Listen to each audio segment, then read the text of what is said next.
Kia ora koutou, nau mai haere mai, and welcome to the last panel session called Dr. John Hopkins Tene, as you already know, and I am going to moderate this session, which has taken some negotiation to decide who's going to go first, but we finally got there. And the decision is that the first speaker, we've got a panel of 4 speakers. I'll just introduce them as we go through.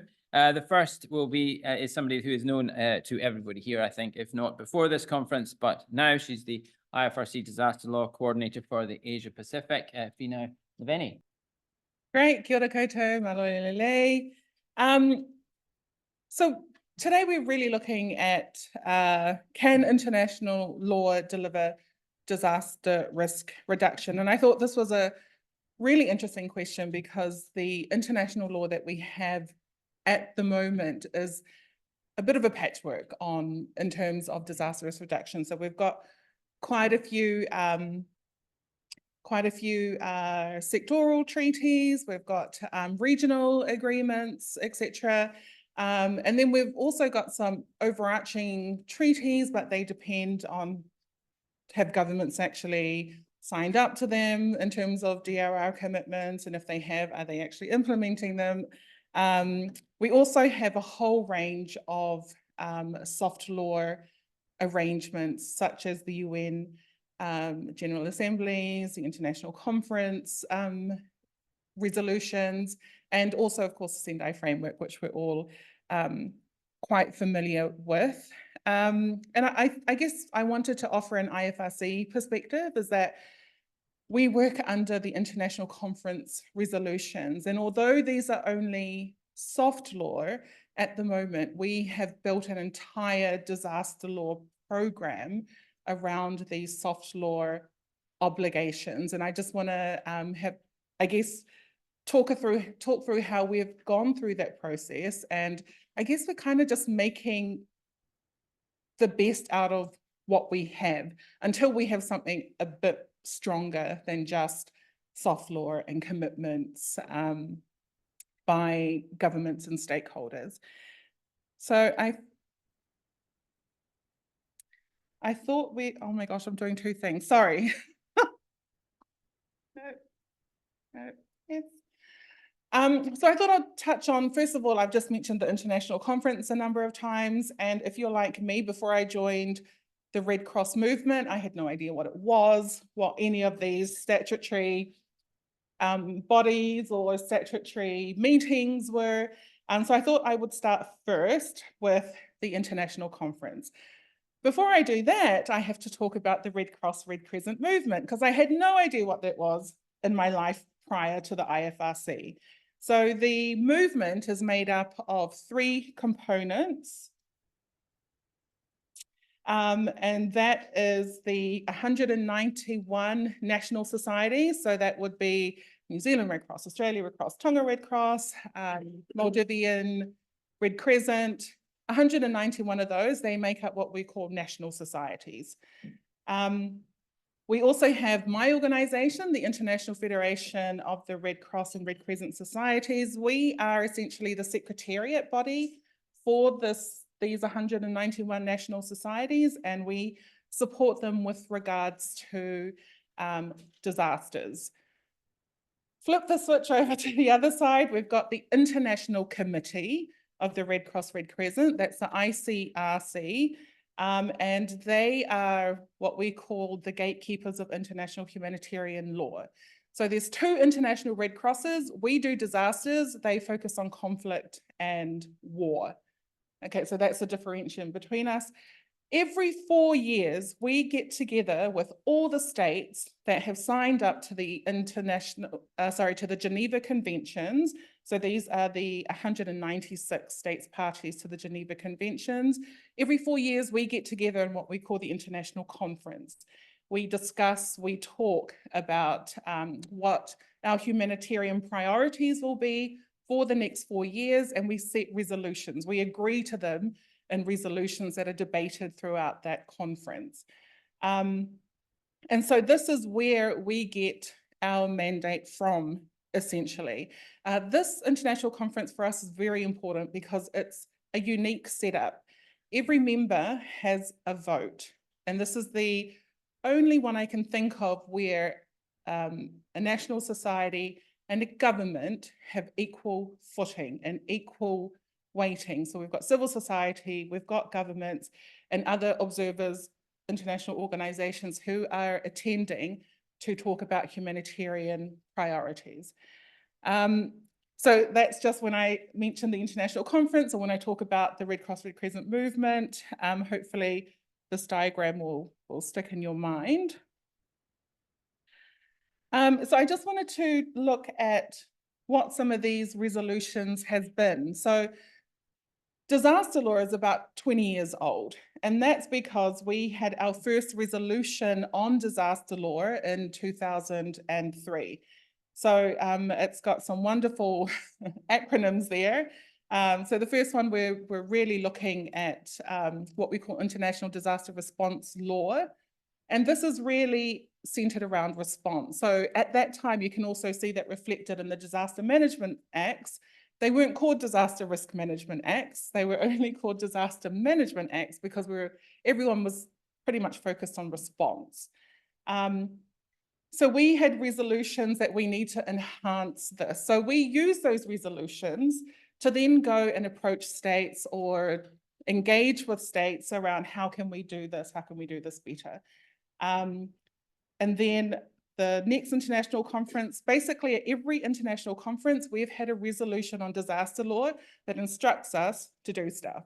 And that's how basically the disaster law program was founded and how we've just kept going.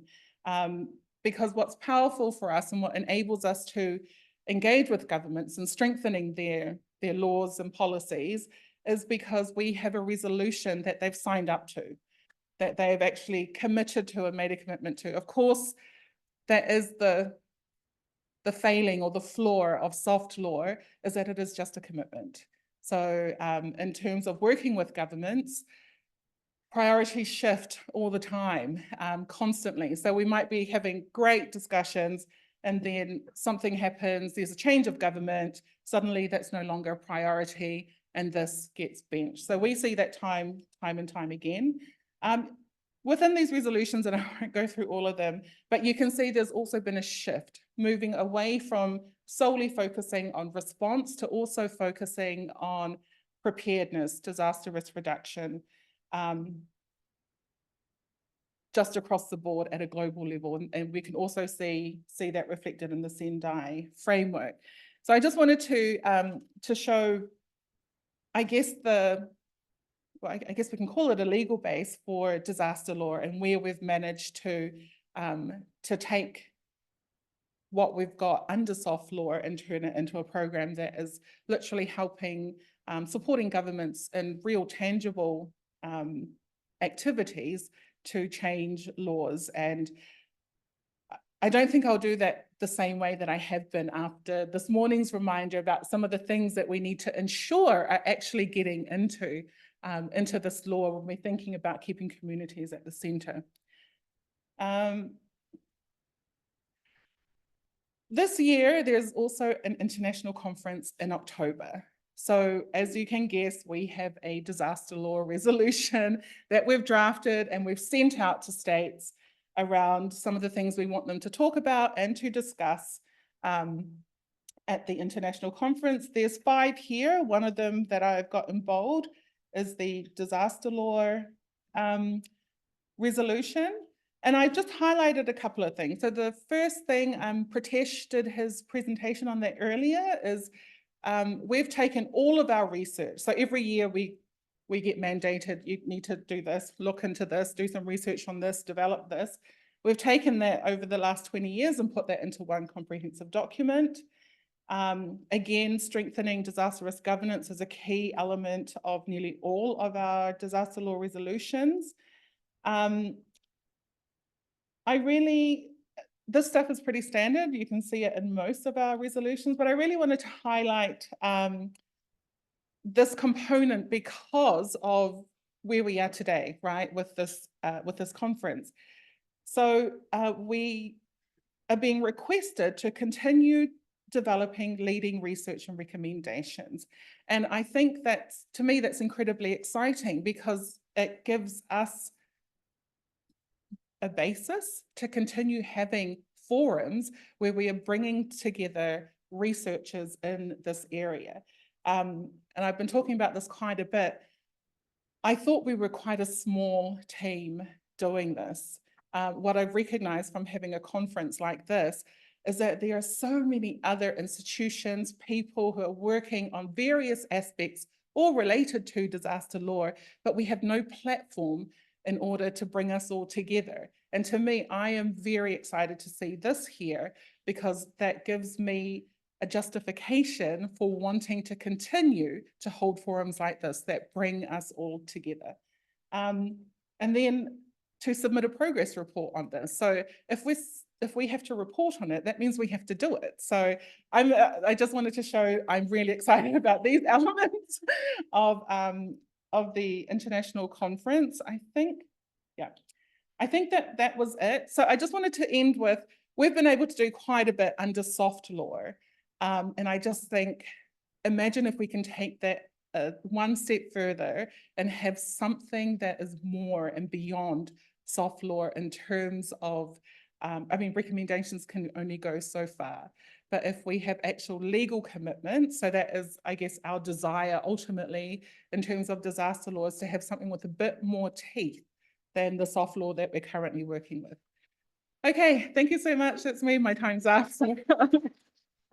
Good, thanks, Fino, for a really fascinating presentation. A reminder of what's happening in the upcoming conference. Exciting times indeed. Also, thank you also for telling the audience what the session was about, which I'd forgotten to do. So, thank you. I had one job. Anyway, so just while we set up, I'll just introduce the next speaker. So the next speaker is associate professor here at Te Kaupeka-Ture, the Faculty of Law here at Te Whare Waitaha, Natalie Baird, my colleague just along the corridor from me, who is going to talk on the disasters, human rights, and the Universal Periodic Review. Natalie.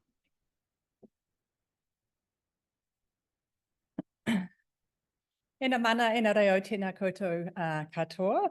Ko mongatapu te maunga, ko mai tai te awa, ko Ngāti Pākehā te iwi. No whakatū aho, he pukenga taku mahi ko Natalie Baird taku ingoa. Nā reira tēnā koutou katoa. Thank you, John, for the introduction, and nice to see everybody again in the very last session. As I said in my pepeha, or John introduced me, I'm here in Christchurch, but originally from Nelson. So to put it in disaster risk terms, Nelson is at risk of flooding and landslides. Those are the issues that tend to happen in my hometown.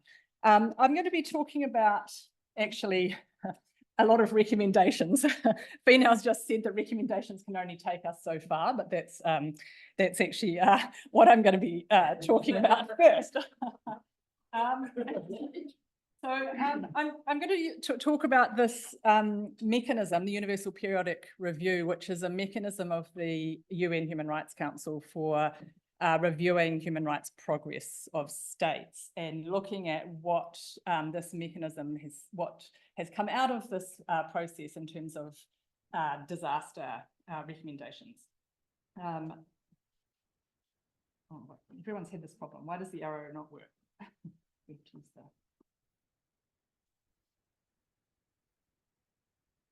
Okay, so I'm beginning, like many colleagues here at Canterbury, my interest in disasters began with the Canterbury earthquakes. And a few years after the earthquakes, so in 2014, New Zealand had its second review before the Human Rights Council. And I coordinated a submission of about 25 local and national NGOs in New Zealand that looked at the human rights impacts of the earthquakes. And so we submitted a stakeholder report, as it's known, and that was then summarised in the UN summary of stakeholder reports. And we got, as an output from the process, we got 3 recommendations from the UPR on the earthquakes. So I'll just put them up here. So this is the type of output from this process. So New Zealand, a recommendation to New Zealand to speed up the rebuilding and compensation process after the earthquakes. We could say that now, possibly, still, even. Consider policies in relation to gender mainstreaming, adequacy of housing, and access to buildings for people with disabilities. And then the last one to recognise economic, social and cultural rights in terms of reconstruction.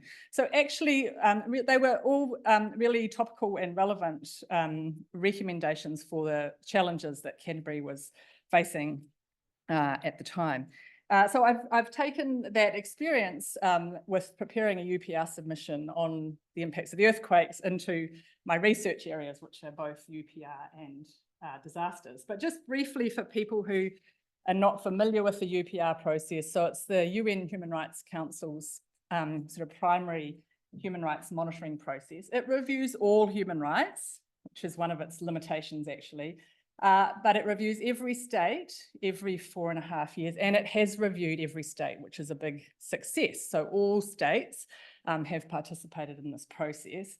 It's a diplomatic process. So Fair's going to be talking about the treaty bodies and what they're doing, which is experts. You've got human rights experts. Here we've got diplomats engaging or commenting on other states' human rights. It produces lots of recommendations. I'm looking at the first 3 cycles of the UPR, which produced around 100,000 recommendations. It's a very wordy kind of a process, as are many UN processes.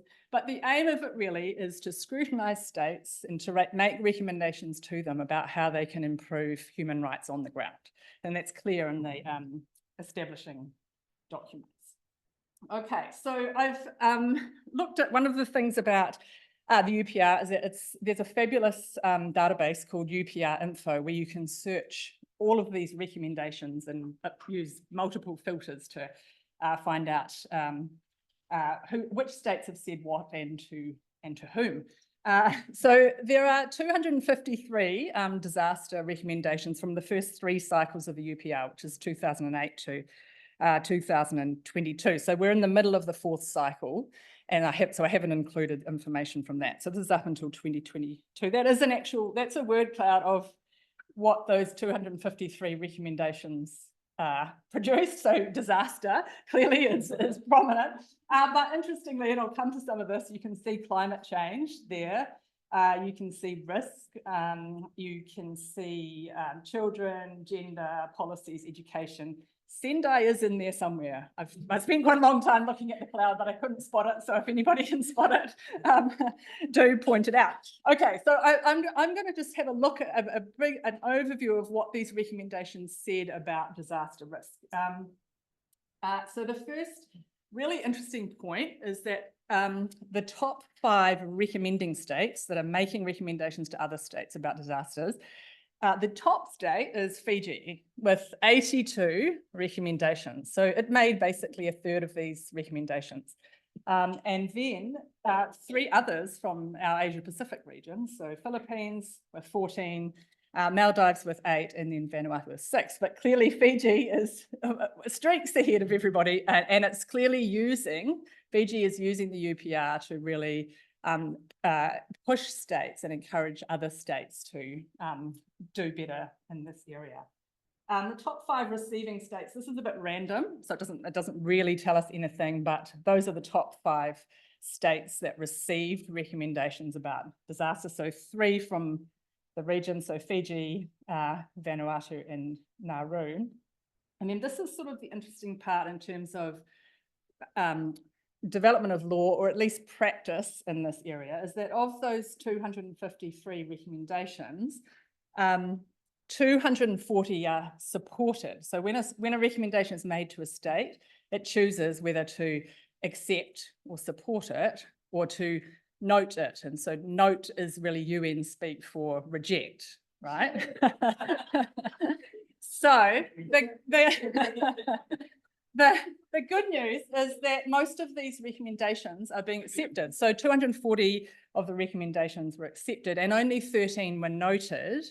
And just from our region, of the noted, so rejected recommendations, 3 are from Nepal rejected 3, New Zealand 1, Vanuatu 1, and Solomon's 1. But what it shows is that actually states are receptive to these recommendations around disaster. Okay, a quick look at the themes.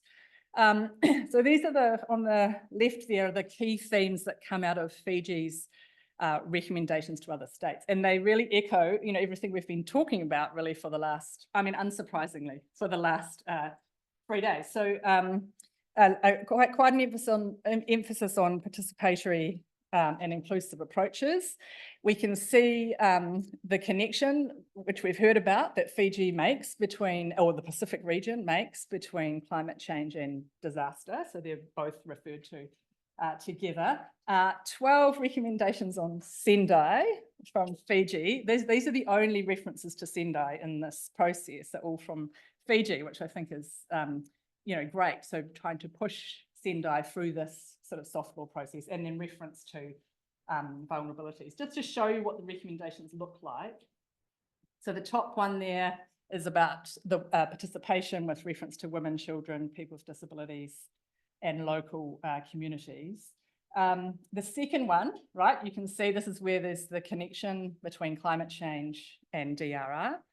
And then the bottom is the Sendai recommendation connected with the UN Framework Convention on Climate Change. So Fiji makes, many of Fiji's 82 recommendations are the same, right? So they're in the same language. There's the odd one that's tailored to what a state is doing at the time, so to enact a particular law or strengthen a particular law, but often they're quite generic like this, but promoting these strong messages.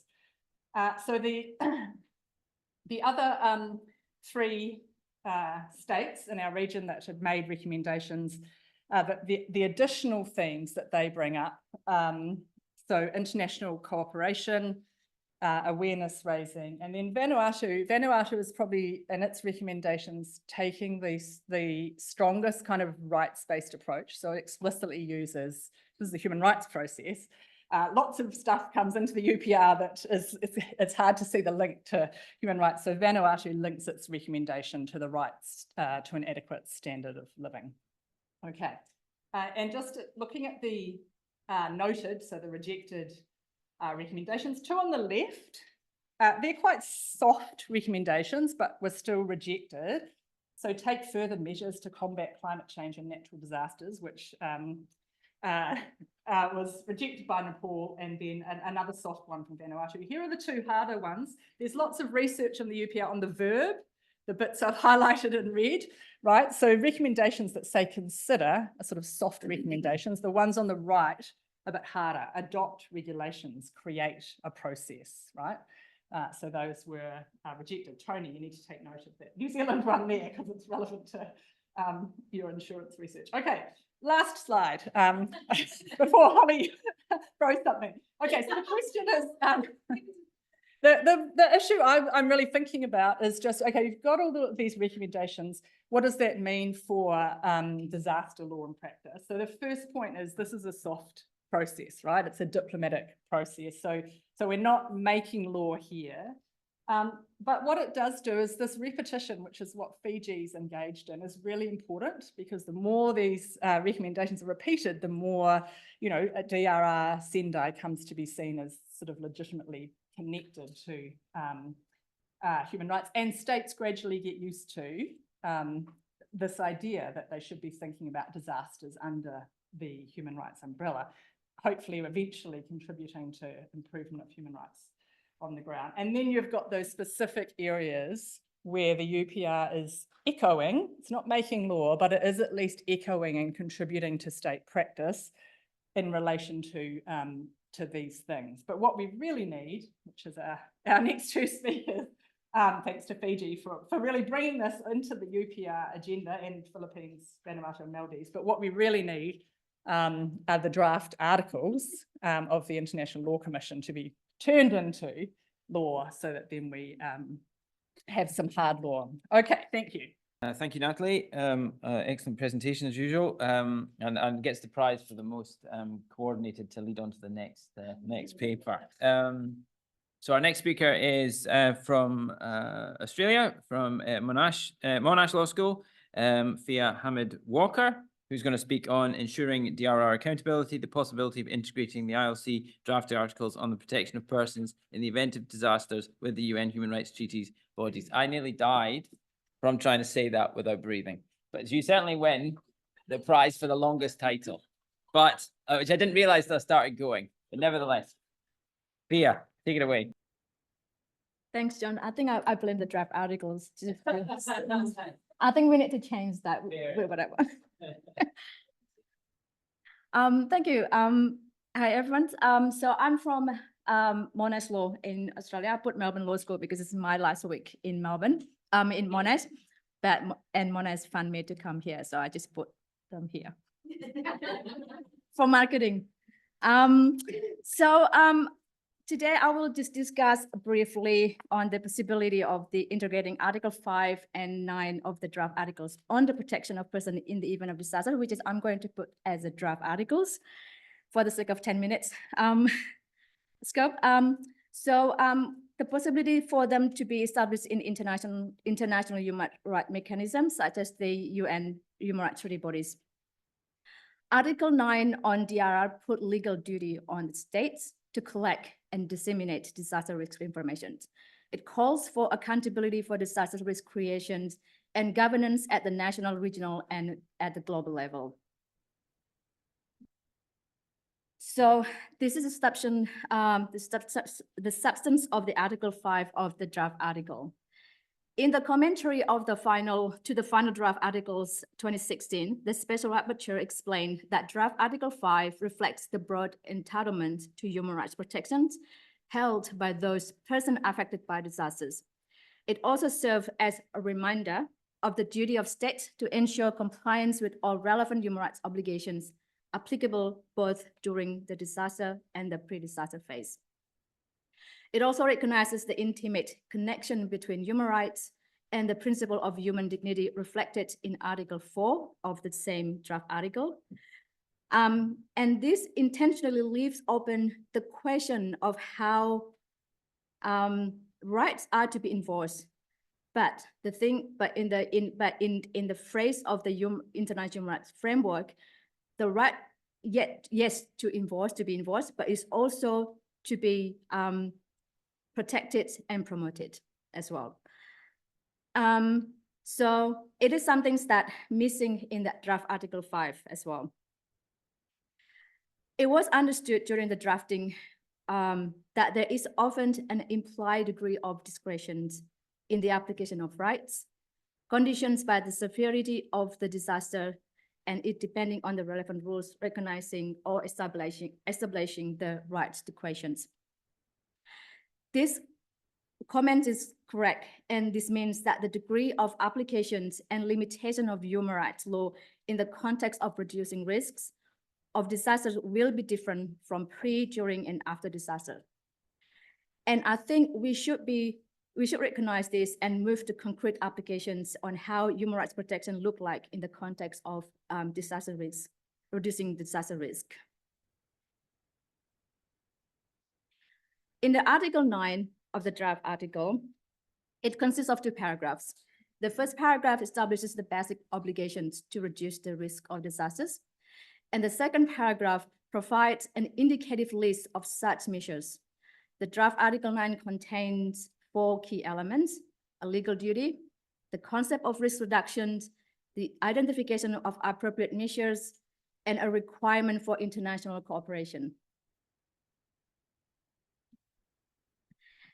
And the human rights treaty bodies are committees of independent experts that monitor implementation of the core international human rights treaties. Each state party to a treaty has an obligation to take steps to make sure everyone in the state can enjoy the rights set out in the treaty. These are the list of the core human rights law that establishes treaty bodies. And my paper only focus on the role of Human Rights Committee to monitor the implementation of the International Covenants on Civil and Political Rights and its optional protocols. It might not be the optional protocols because it's probably not really relevant to the DRR activities, because one optional protocol is on the, or probably the first one on the individual communication. It might be its relevance, but the second one is the abolition of that penalty might be not relevant in some extent. So speaking of substantial elements of Article 9,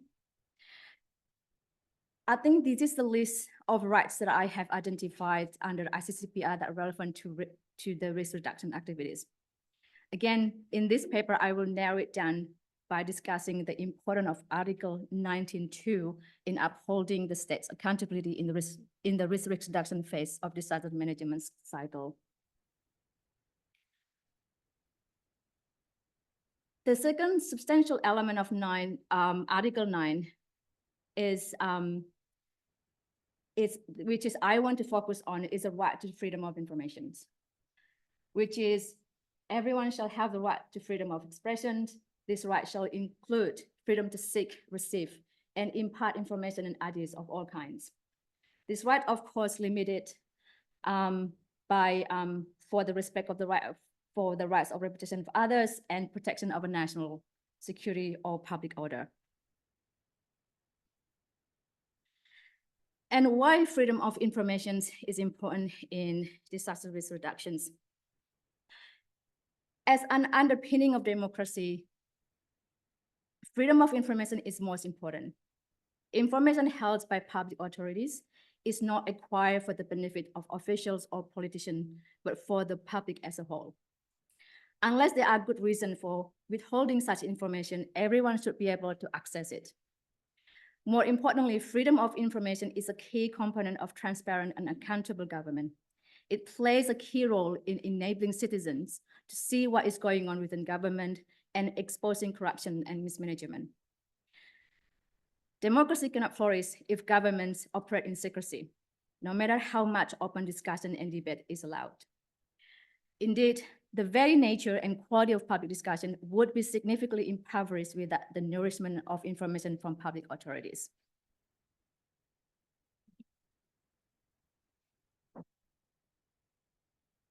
Reducing this disaster risk requires action by all actors in the public and private sectors and civil societies. Collection and dissemination should result in the free availability of risks and past loss information, which is guaranteed by Article 9 of the draft article. The disseminations and free availability of risk and past loss information reflects the prevailing trend focusing on the importance of public access to such information for informed decision-making and planning. Article 19, paragraph 2 embraces a right of access to information held by public bodies, regardless of the forms in which the information is stored. Taken together with Article 25 of the ICCPR, the right of access to information includes a right where the media has access to information on public affairs and the right of general public to receive media output.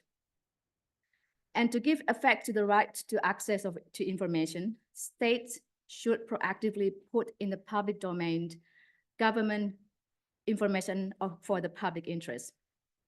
They should make every effort to ensure easy, prompt, effective, and practical access to such information that are relevant to planning of reducing disasters. And it's also a depending, some states have enact FOI legislations, even though they have not ratified, they have ratified ICCPR, but not make it domestic law. But like, for example, in Australia, New Zealand, they already have FOI legislation setting up the turnaround processing time, fees, reason for rejections, appeal, etc.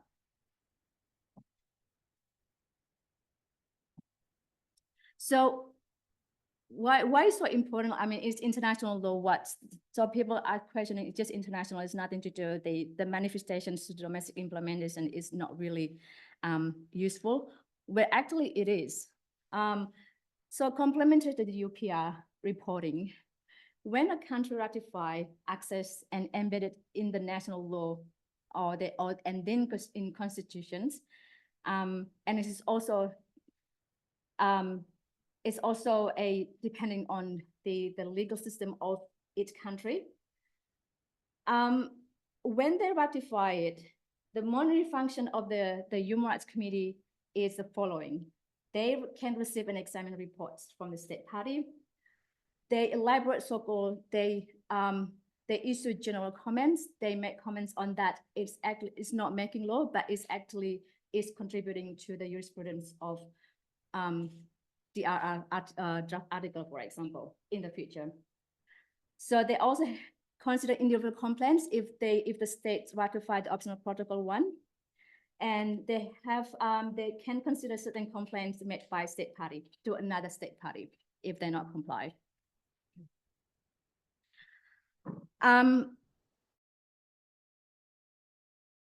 Is not being complied with. I'm just looking at the 3 emerging new risks: the rise of authoritarian government and criminalization of whistleblowers that we know a lot, misinformation and disinformation, a lot that is happening during in the pandemic, in the COVID-19, for example. So these kind of things, why the FOI is really important, that we can get what is going on with the government and what they do. So this is my conclusions. So ICCPR is complementary process as a reinforcing mechanism of the draft articles. Implementing ICCPR by state parties mean they take appropriate and concrete measures to reduce disaster risks. The drafting of Article 5 can be improved by replacing the word entitled to have their fundamental rights protected and respected according to the established international human rights law.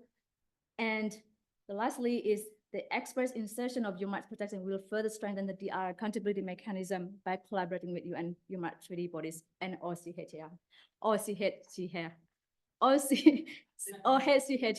always do that. Sorry, I've got a lot of friends there, but yeah. So I think that's all from my presentations.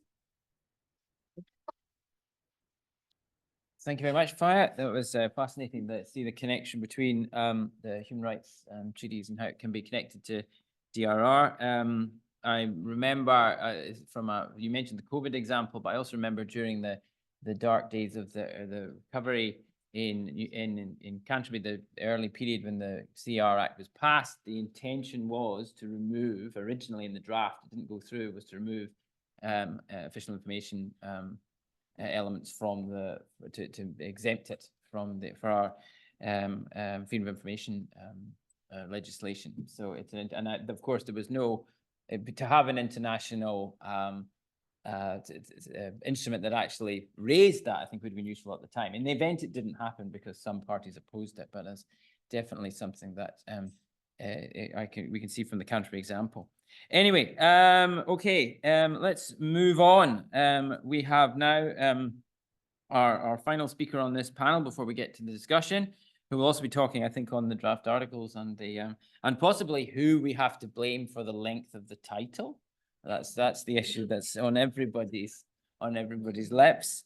The Chief UN DRR regional from the Regional Office of the Asia Pacific, Marco Toscana Rivalta. Thank you, Marco. Sorry for being again here, but just a few reflection. I'm, as John hinted, I'm a bit biased on this because I've been engaged in this process since its very beginning, and I was making calculations now is 18 years. So what I'm going to say is not objective, and that's why I think it's helpful that you heard these amazing presentations. Thank you very much, because I'm going to start from there.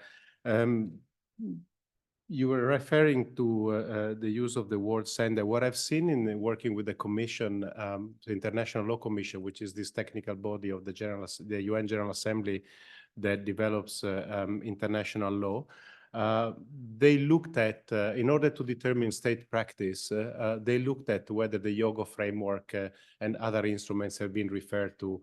So what may seem as a mundane indication of a name in a document, in reality, constitute a very small but very important building block in this long pathway to develop international law. That's also the importance for the UPR. Because again, the content of those recommendations, the naming of things, the calling of instruments, again, can be traced back to either international organizational practice, which in turn is state practice, or directly state practice. So I do encourage this to continue, including through the work of the movement and the assembly. Now, before I go into some of the comments, I need to convey the apologies of the government of the Philippines. They really wanted to be here. You will say, Marco, why the government of the Philippines? Well, because they are chairing the working group that is at the moment working and rendering an opinion on what to do with the draft articles to the UN General Assembly 6 committee, which is the legal committee, and this is going to happen in October. So they're putting their political capital, their knowledge, working with other countries to hopefully have a positive deliberation by the General Assembly, so that an international process through possibly a plenipotentiary conference can start the actual work of drafting a new international. So just that we are aware, we are in a very crucial moment. At the beginning, the Commission had a lot of reluctancy in picking this issue up because they were more concerned with the traditional topics of international law. At the same time, the tsunami, the Boxing Days of 2004, was something that no one could ignore anymore, the impact and the consequences. And that's where the genesis and the idea for the draft article comes in. And that, thanks to the work of the IFRC, it was disclosed that there was, let's say, this fundamental gap in international law, that something was needed.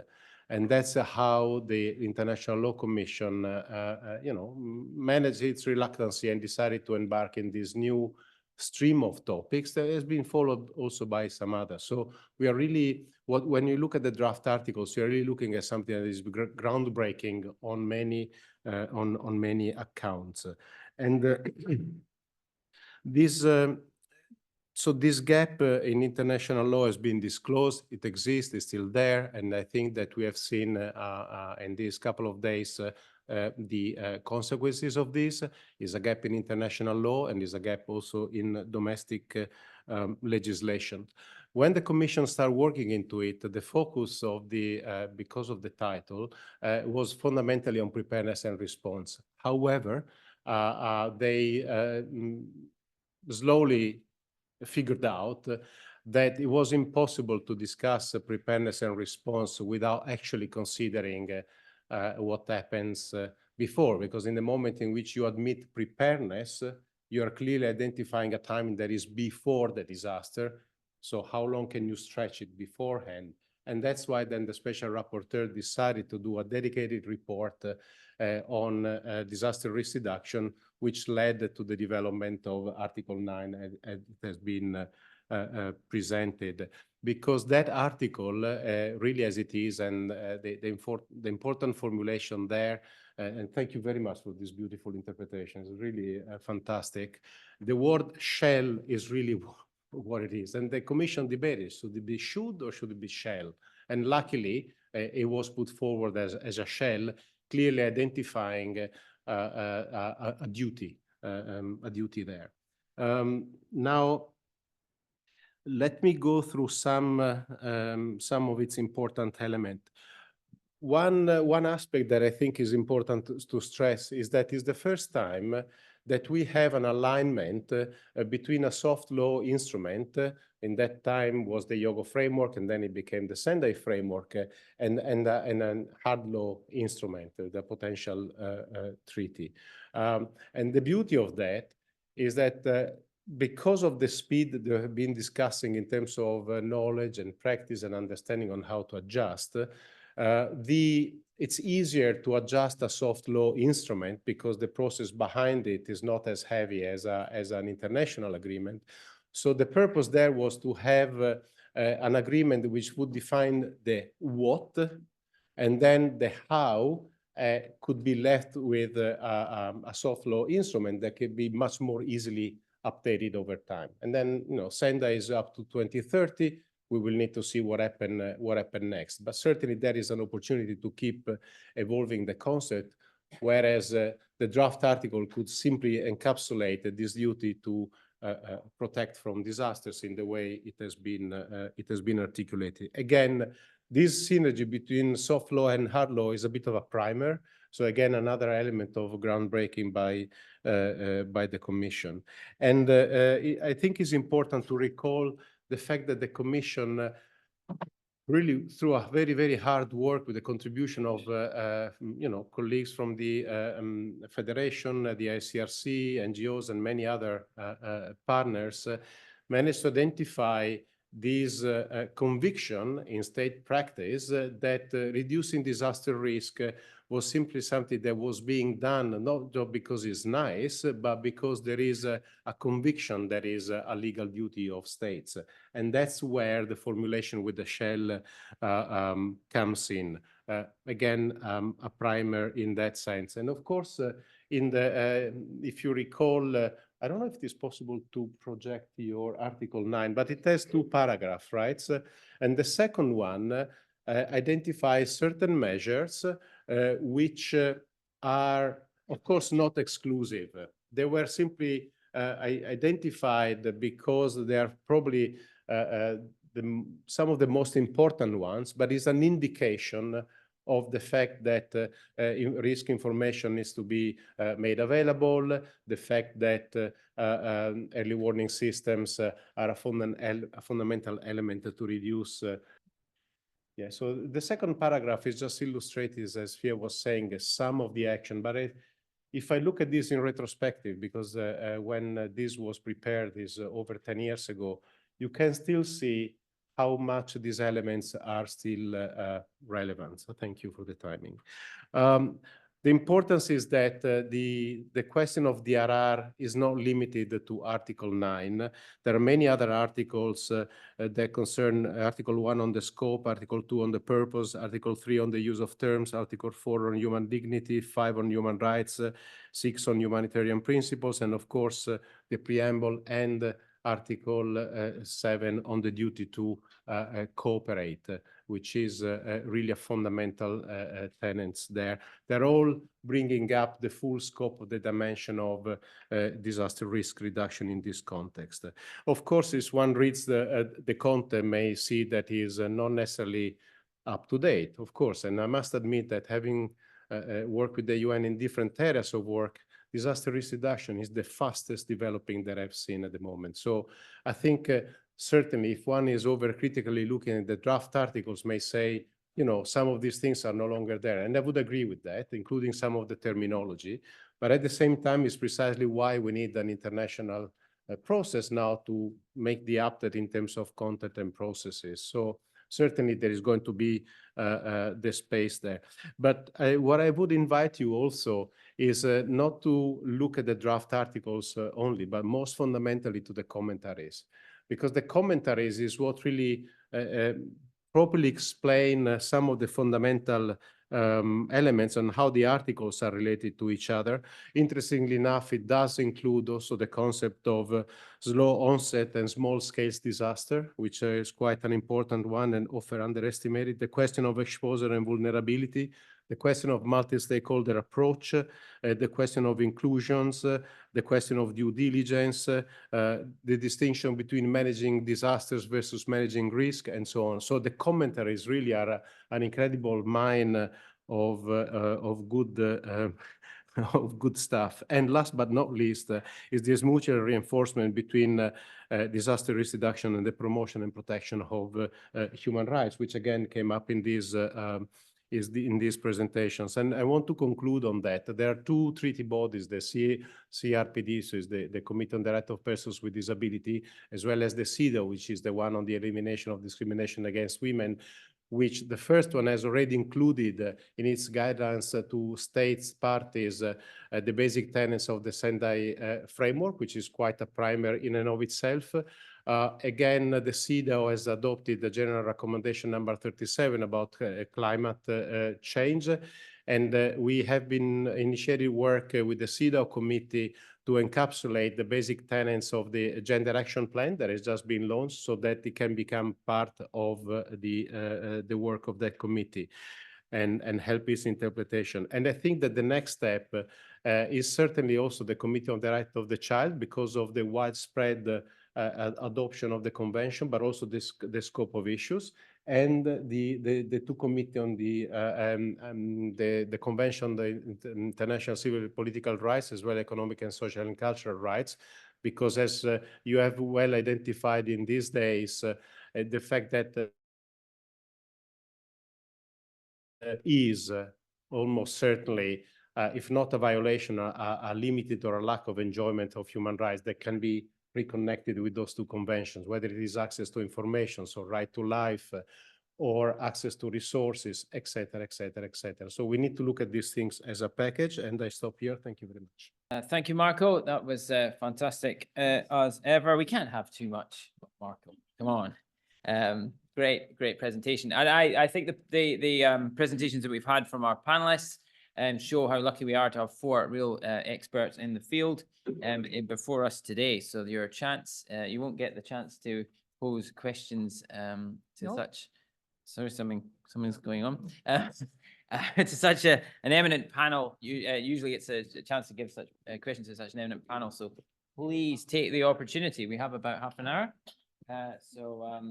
Marco's falling asleep, so he needs a question. So Bruce at the back, please. Thank you very much. And if anybody else wants to indicate while we're waiting for the next question, while we're waiting for the question, that's fine.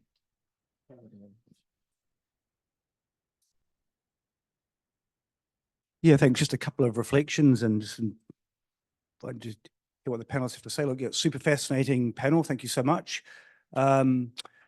2 points about the draft articles. Yes, I mean, I think the soft law, hard law binary is a bit overstated, and certainly what's been done in terms of international protection law is we're purposely using some of the draft article language to drive interpretations of protection under the Refugee Convention or the non-reformal obligation that's been implied with the ITCPR. So it's been a deliberate process of cross-fertilization. And I want to pick up on the last point that you made, Mark, and I think it's a critical point, and it's something that we were invited to do the response to the ILC first issues paper or second issues paper in the yearbook. We made the point to them exactly that. Is it often that because of the way in which individual complaints are structured for the UN process, often driven through the ICCPR, right? It's very difficult to bring claims dealing with economic, social, and cultural rights in their own terms.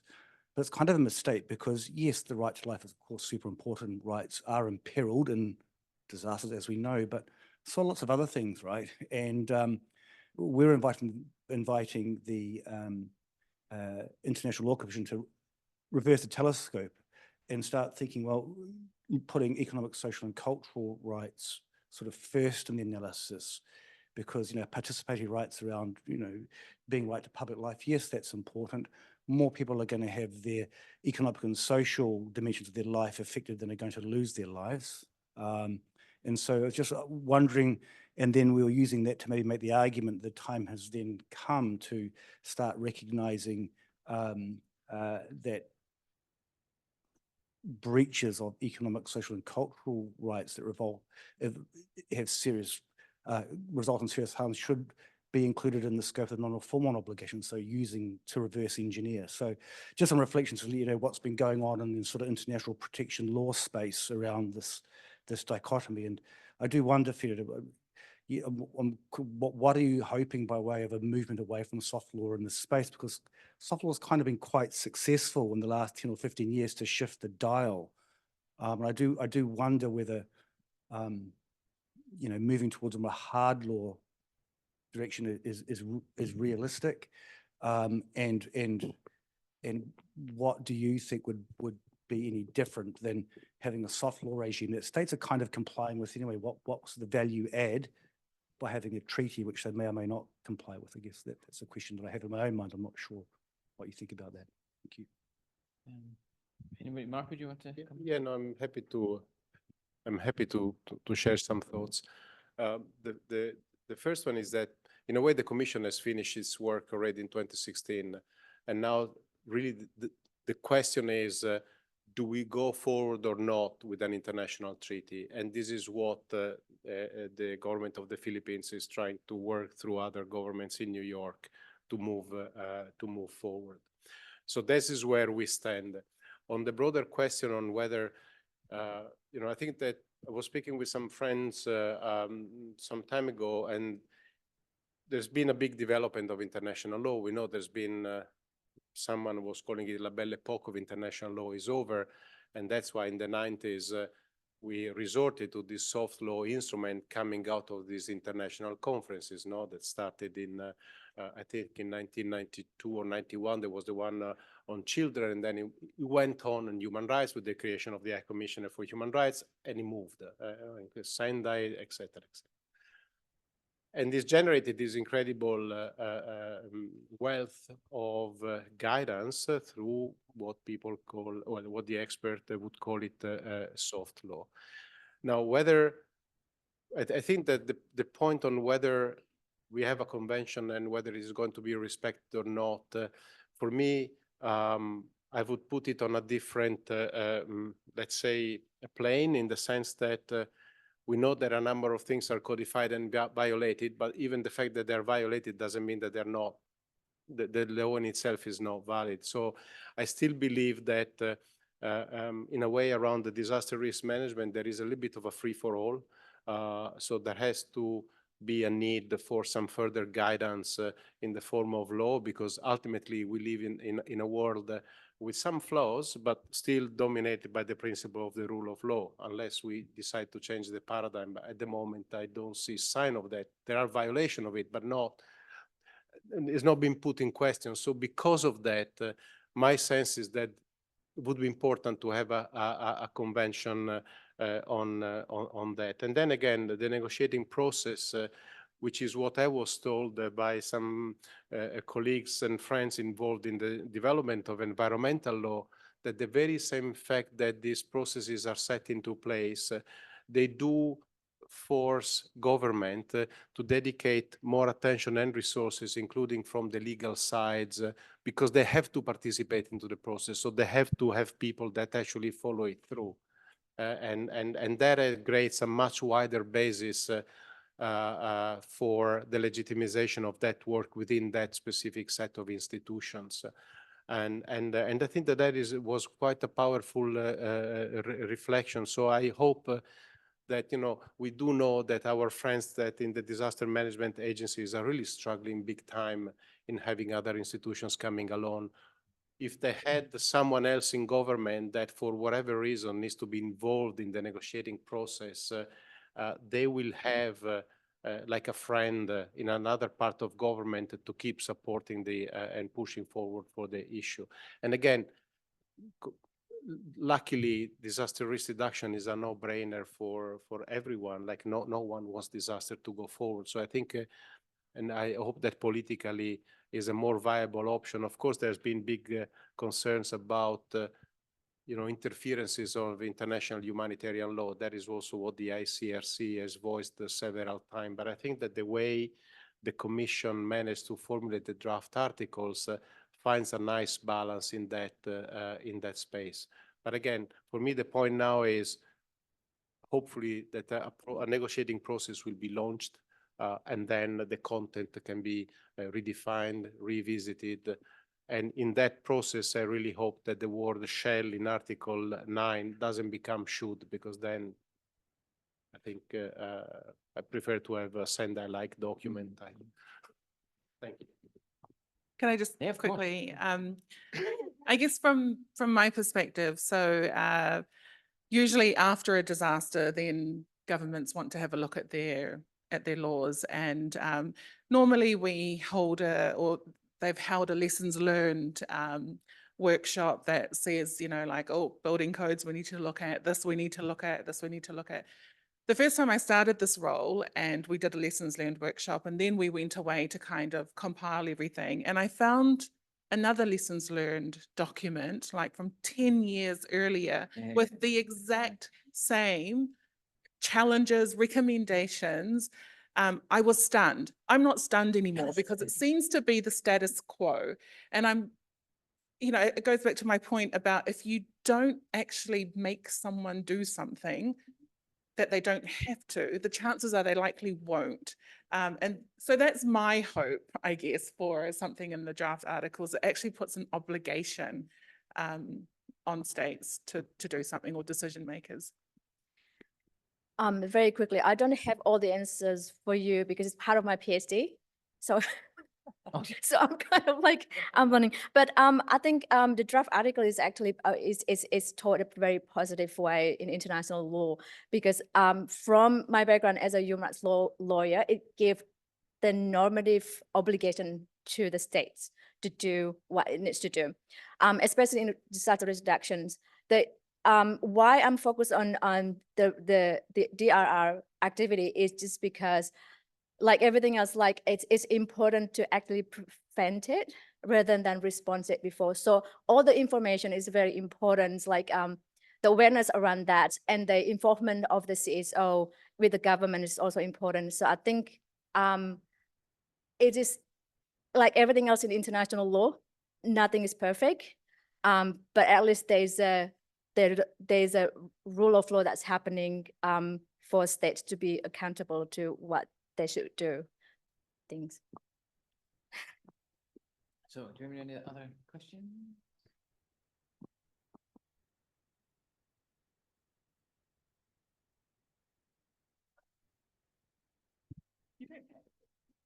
Oh, but then it's no fun. Yes, Ernest. I think it's a difficult one.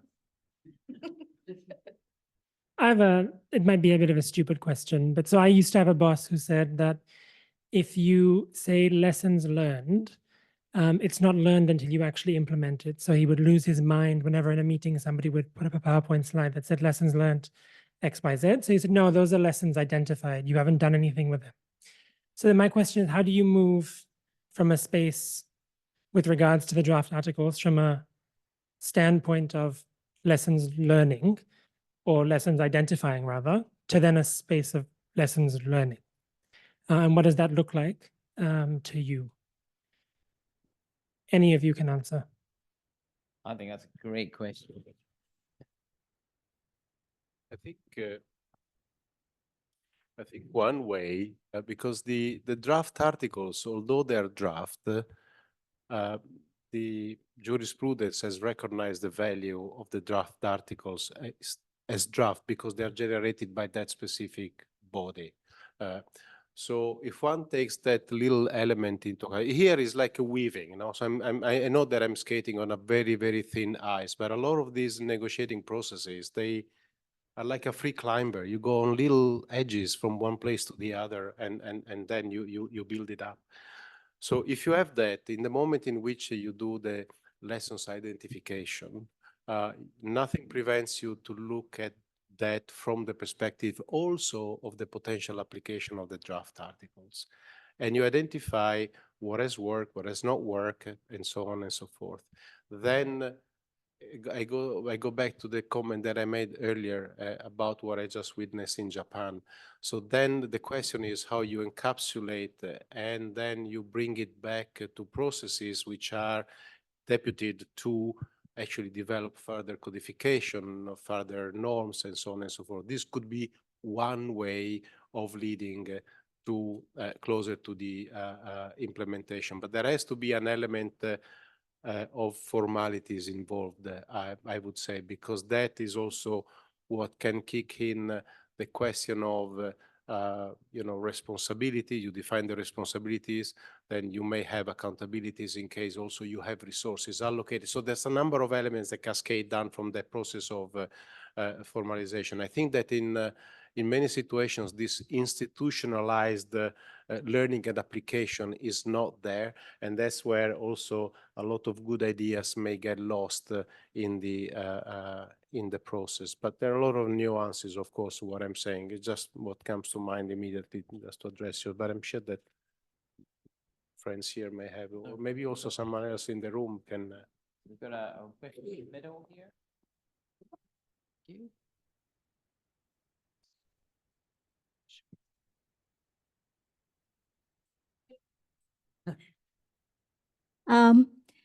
I guess I'm just trying to sort of tie through my own personal learnings from the entire 3 days.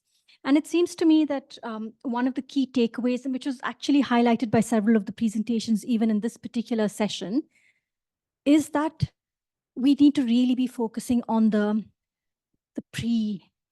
prevention, on the risk assessment, on the prepared, everything that happens before the disaster actually takes place. And if that's the case, I'm again wondering whether law is the best place. Tends to be good at directing or penalizing or evaluating actions, you know, actions that are concrete. That's one issue. And the second thing is a lot of the preventive actions are very local. So then perhaps the role of what we need is more like enabling policies that enable that local action. So again, thinking through whether what we really need here is more sort of enabling policy, or is it law? Because it feels like there's a bit of a disjunct between what is the right scale? Who is the right actor? Are we addressing the problem at the right level of intervention that makes the most sense? I don't know if that makes sense. Thank you. That's a great question. And that might be actually my fault, because when I talk about disaster laws, to me and to IFRC, that means we're really talking about legal frameworks. So we're talking about the laws, but also the policies and plans and enabling environment that allows it to happen. So absolutely, you are right. So when we are working in disaster law, we, look at national legislation, but we absolutely also look at the plans at the local level, right down to the community SOPs. All of those kind of feed into what we call disaster law. And I've always grappled with, it's such a misleading thing, because people always go straight to the top and just think about law and not everything else that comes together with it that allows it to work. And I've always grappled with, do we change the name of, like our program disaster laws, or, do we call it legal frameworks? But, that's a fantastic point. And at least to me and from the IFRC, we definitely think about it at a much broader scale.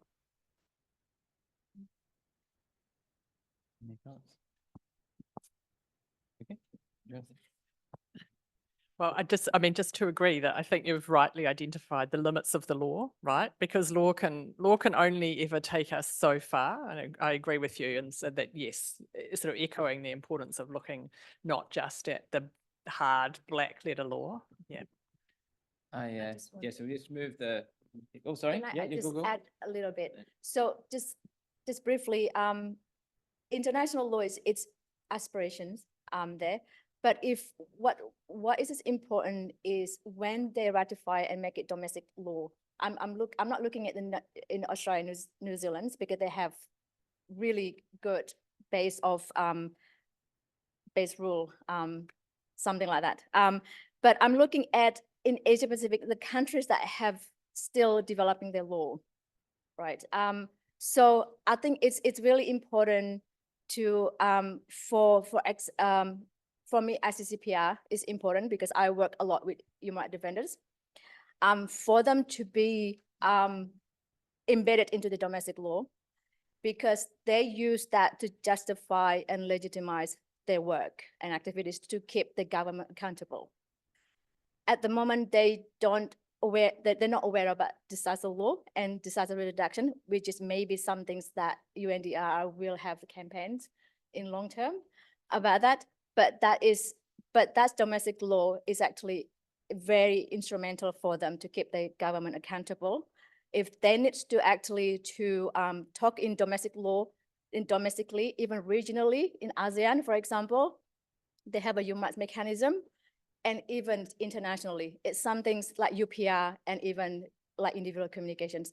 It is still really important for them to legitimize their activities, not being called terrorists. Thanks. Yeah. Thanks for that. So I can't help but say something now, because a number of my ex-students are looking at me and laughing, because I give first-year lectures in this class, and the first thing we start is, what is law?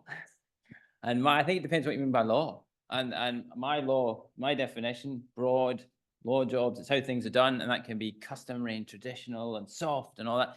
But the tendency, I think, in the wider community is to think law and think formal hard law. But I think as everybody in this room knows, and every one of my students knows, because they didn't pass the course otherwise, it's a much more broader thing than that. Sorry, I'll get off my soapbox and move on to the. Yeah. I have a reaction and then a bit of question. I was listening to all the presentations, very beautiful presentation. You're very silent about older and wiser people. But for consolation, I think Natalie mentioned about the UPR, and very consistent Philippines is into promoting elderly. Okay, just to be consistent with what I'm telling yesterday. But my question is for Fia. Fia, I was waiting. Okay, I was waiting for you. Of course, you don't have so much time, but you talked about ensuring accountability, which is the cornerstone of Sendai framework. No, accountability. I didn't find so much. Will you be recommending on the horizontal or vertical accountability in your recommendation? Great questions. My recommendation is actually from bottom-up accountability. And yes, and that's why it's important that there's a formal law that is being enacted in the country to be able to empower community, the activists, for example, a lot in the Philippines, to keep the government accountable. We're talking about we're talking about the freedom of information, for example. It's if they want to ask something to the government, asking certain questions about how they, for example, something if cyclone's not happening, it's kind of information that's probably not just pre, but during and after that they might need it, even for journalists, for example, too. So I think it needs to be from the communities, and it's from bottom up. The accountability is really important. The only peoples that can, it's not the treaty bodies that they have contribution to that, but the most important people that can hold the government accountable are their own people. Because in international law, they have limitations of sovereignty, and the empowering people to make their governments to make sure that they actually doing their legal duty is their people, not international pressure. And I'm pretty sure for the ASEAN way, they don't like to be pressured by international community. They like, but the people really good at pressuring the governments. I think that's what's happened in the ASEAN way. I think that's important. Yeah. Yeah. Do we have any other questions? It's feeding.